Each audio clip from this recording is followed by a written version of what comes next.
Good morning to one and all present here. My name is Harshvardhan and I'm here to present my superhero. So, when we think about a superhero, everyone wants the superhero to be stuff with more muscles and with greater strength and with more speed, etc. So, I remember a movie named Prototype from which my imagination starts rolling and I start developing my own character. So my character, when he got hyped, his eyes starts glowing blue, and a symbol on his back named Infinity starts glowing. So yes, that was his name, Infinity.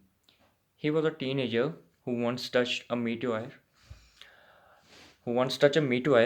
which crashed into Earth, which somehow kind of transferred energy into him. We all know everything is made of atoms, molecule, further made of protons, neutrons, etc., which all coincide into particles called infinite particles, which governs all the laws of universe itself.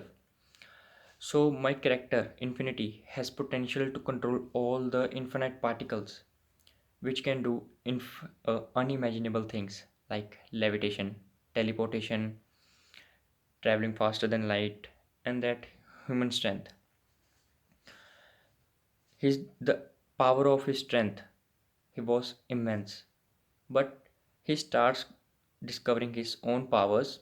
So if I had to continue with this story, I would end this story with a I would involve a extremely powerful villain capable of defeating Infinity, which was none other than Infinity itself, Evil Infinity, who was from another dimension.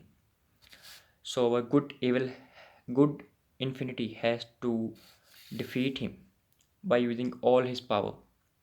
So when he uses all his power, he loses his body, but at the end he succeed in defeating himself. He succeed in defeating the evil Infinity.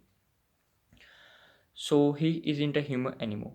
He's far better than he's far better and enlightened than a human. So he has become one with the universe.